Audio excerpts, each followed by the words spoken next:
so that you can have something to send out. So you should be seeing a countdown. Yep. And this is 914 Wired. We're back, Peter. Welcome, everybody, to 914 Wired.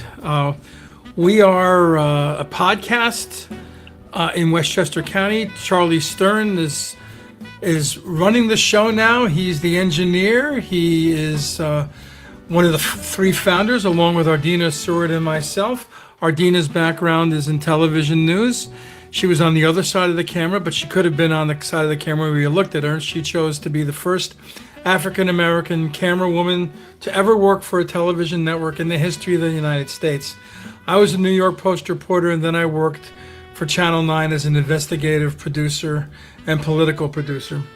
And we have with us today Tami Wilson, who is the CEO of Feeding Westchester, an organization that's been around since 1988, I believe, and has impacted people who have food issues in Westchester County. Tammy, I have to tell you, I went to your Elmsford location several times. I was there when I was a New York Post reporter.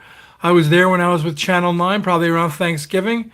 And when my daughter was in her last year of Hebrew school, the bat mitzvah year, I took she and three of her friends to Feeding Westchester in order for them to pack things up so they could go out to the people who need your services. Welcome to the show. Thank you so much for having me. And I respectfully, I appreciate you promoting me to CEO, but I'm actually the first COO of Feeding Westchester. Who cares? It's all the same. No, please don't tell my boss. But no, thank you all for having me. I appreciate it. And yes, can we have a brief history of Feeding Westchester? I remember the woman who founded it, but I don't remember her name or her previous affiliation before starting the organization. I'm sorry, could you say that again? I didn't hear you. The person who founded your organization. Oh, do you know much about her? Joe Masterson is my understanding that Feeding Westchester started with a man and a van, who was in 1988 recognized food insecurity within this county and decided to, do something about it. And then Feeding Westchester in about 1990 decided to go under Feeding America, which provides support to over 200 food banks across the country. So that's kind of how we got our start. There have been women, though, who headed the organization Absolutely. Near the outset. Yes. Absolutely. So currently our president and CEO is Karen Aaron, and we've had women. We can't hear you. No, you just dropped off there at the very end. So, Ardina, you want to start with the questions? Yes. You try and equate Westchester with people who have food insecurity. I mean, we all know that Westchester is a county that's affluent. How many people need the services of your organization in Westchester County?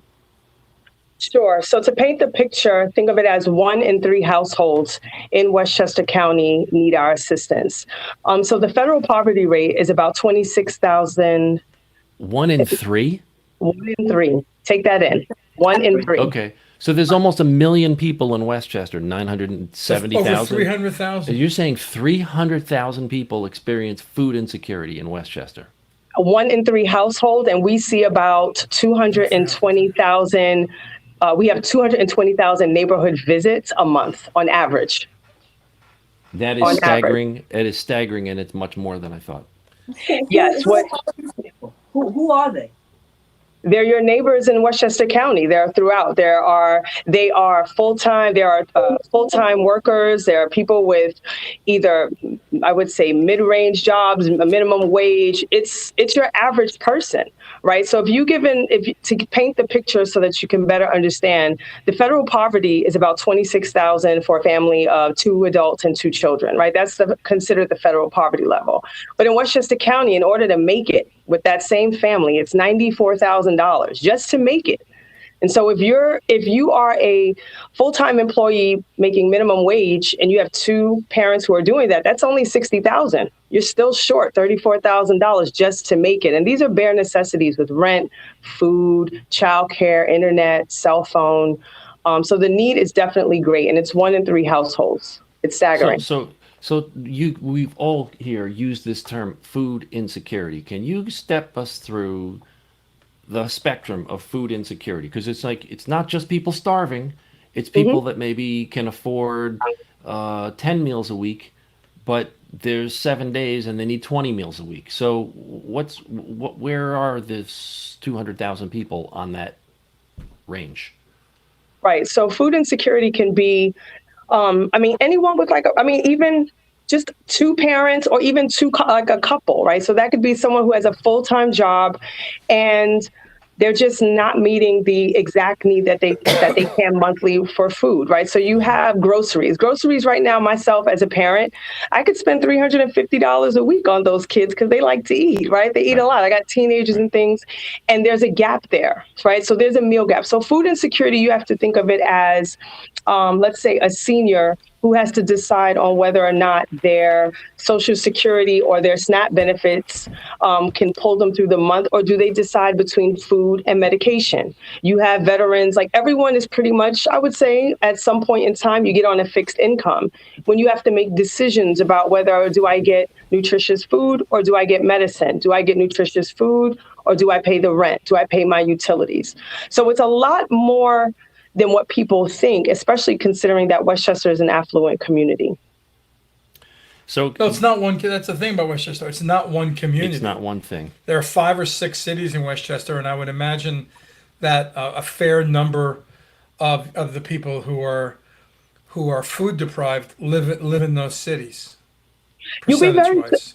You'll be very surprised. So ideally, well, not ideally, but I would say for now, our highest unmet need neighborhoods reside within southern Westchester. So you have Yonkers, New Rochelle, Mount Vernon, but you also have Peekskill. You also have northern Westchester County, right? And you also Peekskill is a city, so yeah, that's why I included that. Yes. right. And even in places like North Castle, the need may be smaller, but there's also different constraints. You have constraints of transportation, right? Maybe I don't have a car to get to my local pantry. Maybe I have to walk. And if I'm walking, how far am I walking? How long am I standing on that line to get the food, which is really emergency food. It's not something that could sustain families throughout the entire year.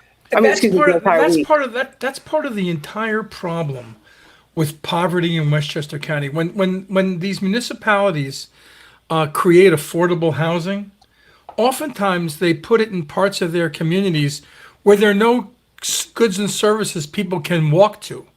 So you can put up a 40-unit housing complex in, I don't know, some community in northern Westchester, and the people who live there, if they don't have a car, how are they supposed to get their needs met? So that And that's brings me. part of the whole gestalt of issues confronting people who don't have a lot of money in Westchester County. It's the whole thing. So Tammy, how does Feeding Westchester Deal with all that. operationalize this need? I understand you have a unit in Elmsford.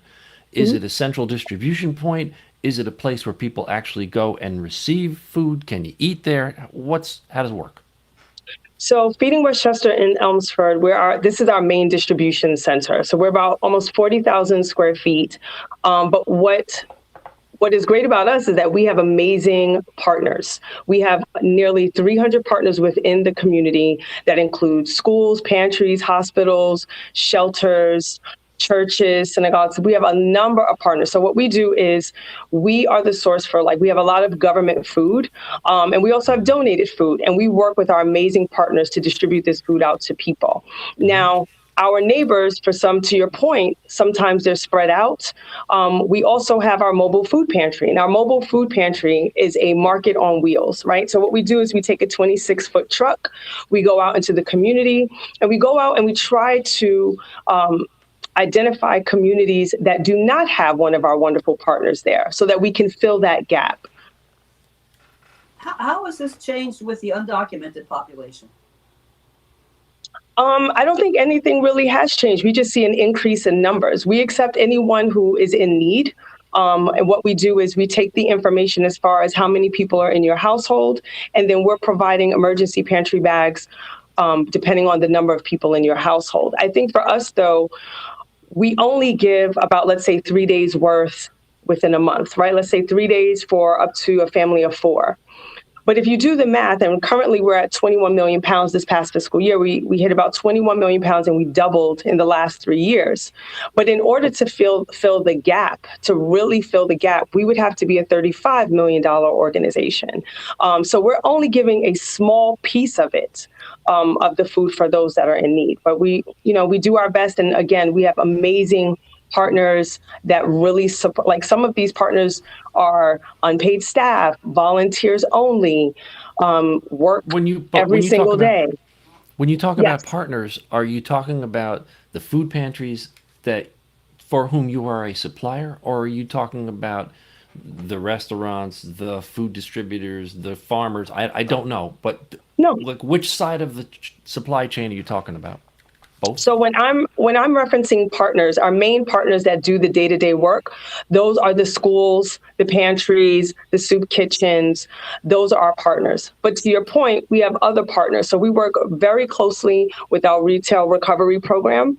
So we're working with retailers across the county. So Stop and Shop, Targets, BJ's, Costco. We have a number of different organizations that have been really supportive of Feeding Westchester, our partners, and the mission to fight food insecurity. Has Wegmans gotten involved in that? Yes, Wegmans is a national partner, but yes, they are absolutely. So tell me how that works. You have a 40,000 square foot spot in Elmsford where I gather you're packaging these meals, but if a person can only get 3 days worth of food a month, what are they doing the other 27 days? So oftentimes our neighbors are relying on SNAP. So SNAP benefits are very important. We are focusing on the farm bill that is oftentimes threatens the cut of SNAP benefits. We want to increase them. So what Feeding Westchester and our partners do is we are a supplement. SNAP should really be holding people as best as possible. So between donations and between donations and the government food that we receive, it's a supplement to SNAP. And it's, oftentimes we find that our neighbors are going to multiple pantries. So they may go. We can't hear you. Hang on, you dropped out there for a second. Sorry. That's okay. We'll You're fix right. that. We'll fix that up. Don't worry about it. Okay, so they may often go to one pantry in one location, but in the same day, in the same week, go to another location and pantry. So oftentimes people are resourceful, they're creative, they want to be able to get what they need. And so sometimes they'll go to multiple pantry distributions in order to get the food that they need if SNAP doesn't provide everything that they need. Sounds like a full-time job for some people. Well, it's if you're hungry, that's, do anything I you don't can. know how there could be a bigger priority. I mean, It is. I'm a child of privilege, and I always had a refrigerator full of food. This is maybe not the case for everybody. So if there's 220,000 people in Westchester accessing services, this is very serious. That means that there must be in that 220,000 elderly people who have jobs, students.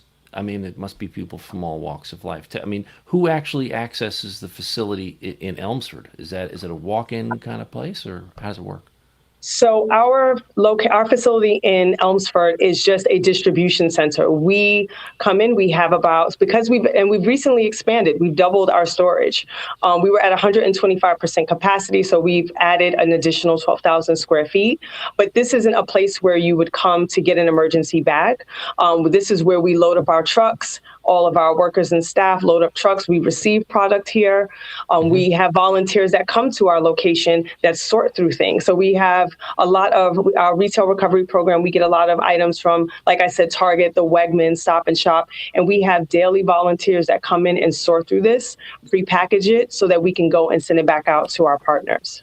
Do you get any funding from the federal, state, or local or county governments? We do. We have a variety of ways in which we get food and or donations. So our federal programming is TFAP, which is the Emergency Food and Nutrition Program. And we also get food from the state, which is HIPNAP, a lot of naps. But yes, we get food from both federal, state, and county as well. And then also within local municipalities as well. And a NAP is a nutrition assistance program. You got it. Okay. And while we're on I that thought a topic, nap was a short sleep. well, it's a different thing. Okay. While we're on the Now, topic we cannot of sleep on food insecurity. No. I'll bet. So while we're talking about your organization, please mention if somebody wants to be a volunteer, what opportunities there are, how to And an get email how to get in address. touch, an Yeah. email or web address, and then of course the second question is going to be if somebody wants to make a contribution, what can you offer them? Sure. So I would direct everyone to go to feedingwestchester.org. That's where we would have our volunteer opportunities that you can volunteer all year around. The need is great outside of just our Thanksgiving and Christmas season and our holiday season. But definitely Feeding Westchester, where you want to donate, where you want to just give your time, where you want to learn more information about the programs that we offer. We are open and ready and willing to take any type of volunteers. Just everything is needed. Everything is wanted. Regina. How have the churches gotten involved with that? Because at one point, the churches were sort of one of the primary sources of food giveaways. Is that still ongoing? Yes. So a lot of our partners are those affiliated with churches with different denominations. So what happens now is that we offer grants. We have federal, county, and state funding. And so most of that funding, like we're a pass-through. So we pass through those funds. The churches will order from our online ordering system, and then that's how they get the food that they need. And we package it up, we ship it out. So the churches those are our on the ground partners that are still doing this work every single day, nearly 300. Okay, so you act as a supplier to these distribution places. Correct. Yeah, and in that 40,000 foot warehouse, I'm imagining a lot of it is probably refrigerated, right? Yes. So we have a lot of dry storage, but we do have our cooler, which we're expanding, as well as our freezer space. So frozen proteins, it's coming up on Thanksgiving. So we're getting turkeys and oven roasters and hams and everything. So yes, we have both a freezer and a cooler that's in-house, and we're definitely expanding. And how many people work there preparing the daily packages that go out into the field?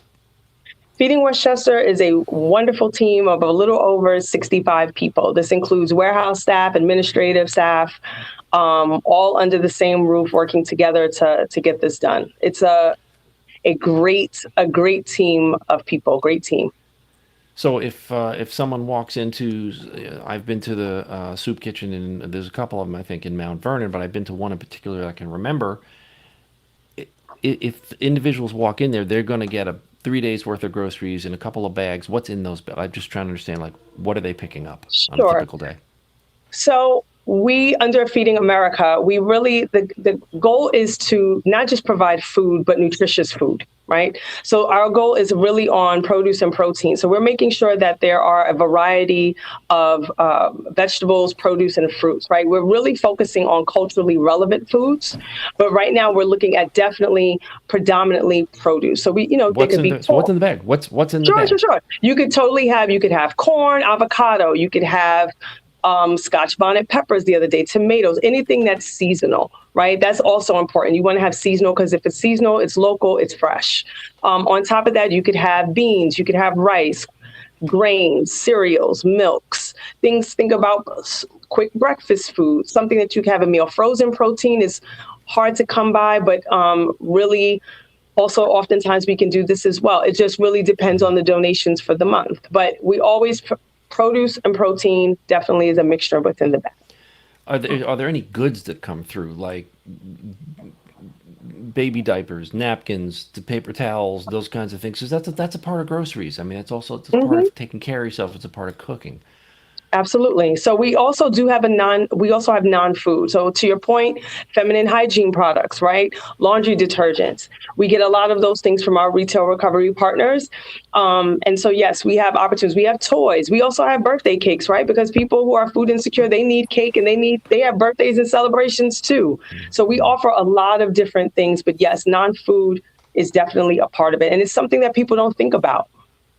You raised a point a little while ago about culturally relevant foods, because not all culturally relevant food is really good for you. It's full of grease and it's full of sugar.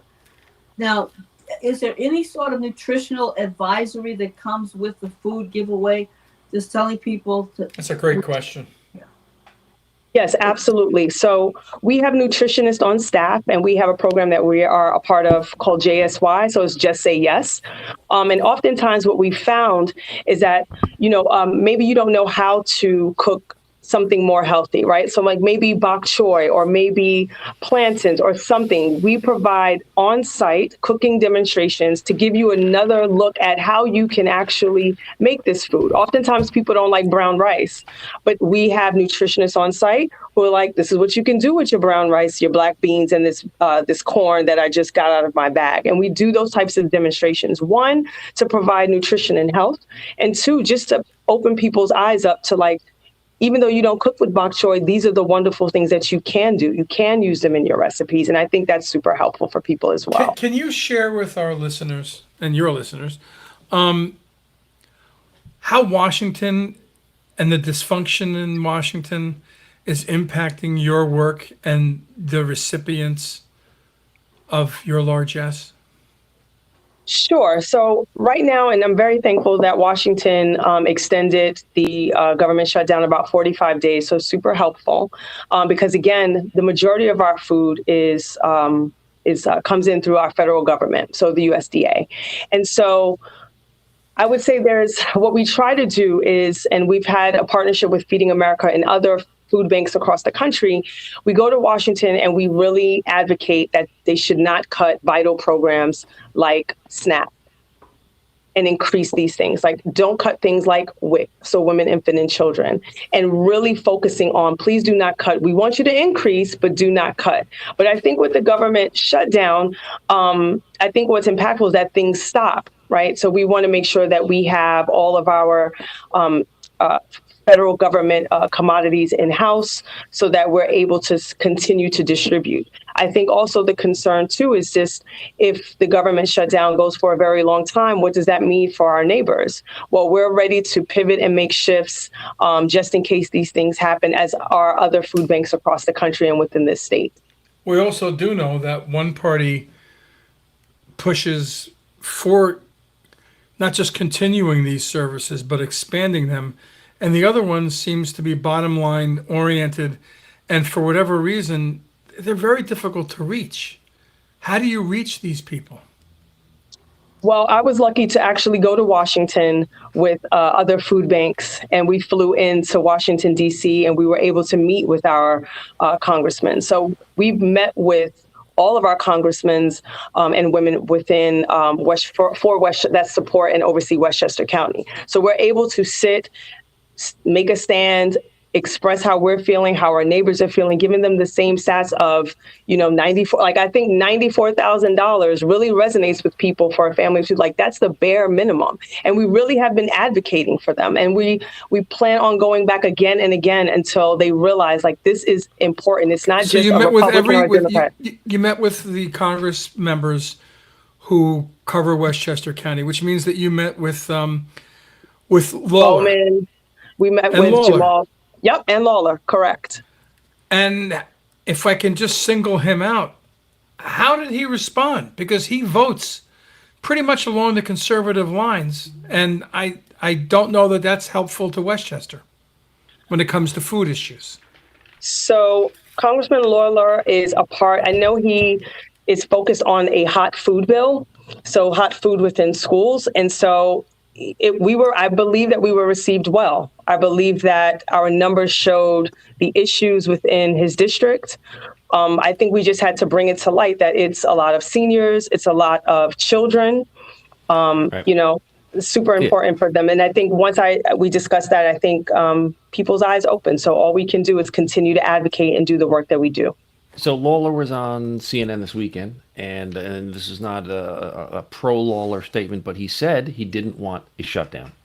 He was against the shutdown. Well, Now- he's in trouble locally. He may lose next year. I don't see how any thinking person could in good conscience support a move toward a shutdown. And yet they have. Because one of the things that they're specifically saying will be impacted is SNAP. And you're telling me Yes. that if there are people relying on SNAP To survive. 27 days a month for survival, and 3 days a month, if they're lucky, they can get a couple of bags of groceries to cover them for a couple days a month through something like Feeding Westchester. I mean, and other sources. I know it's a big mixture, and not everybody's mixture is the same.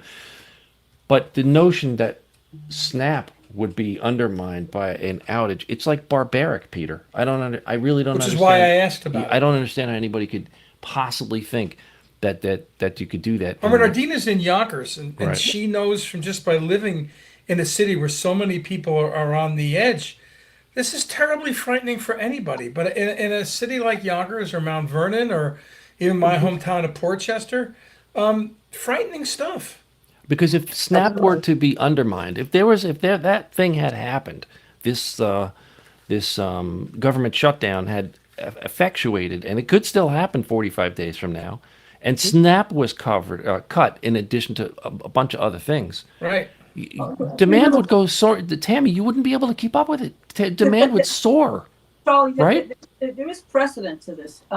In a previous government shutdown, SNAP was impacted, but what what happened was there was a sort of continuation of SNAP, so the program wasn't cut totally. Apparently, there was enough funding left within the SNAP reserve where people were able to access SNAP.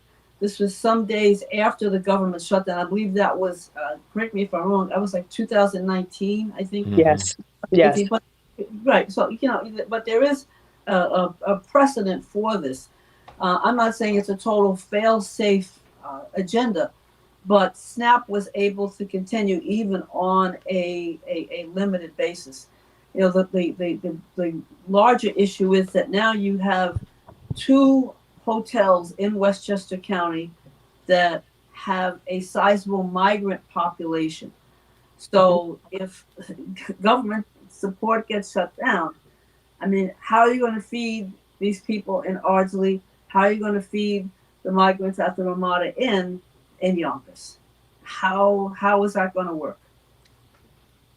So a couple of things. SNAP being cut it's connected to the Farm Bill. And that's something different than the government shutdown, which is something we're fighting against, both government shutdown and the Farm Bill. We want them to increase. So over time, since the pandemic, we have our reduction in our TFAP and all of our federal government foods have decreased. We're just saying, stop decreasing it, increase it, and increase SNAP because we need all of this. But to answer your point, or to speak to your point about the asylum seekers that are in Ardsley, as well as White Plains and Yonkers and other locations, we are working locally because, as an example, in Ardsley, we have a wonderful partner, Dobbs Ferry Pantry, who has taken it upon themselves to really step up. And I appreciate all the work that they've done over the last few months to really support our Ardsley and those living in Ardsley.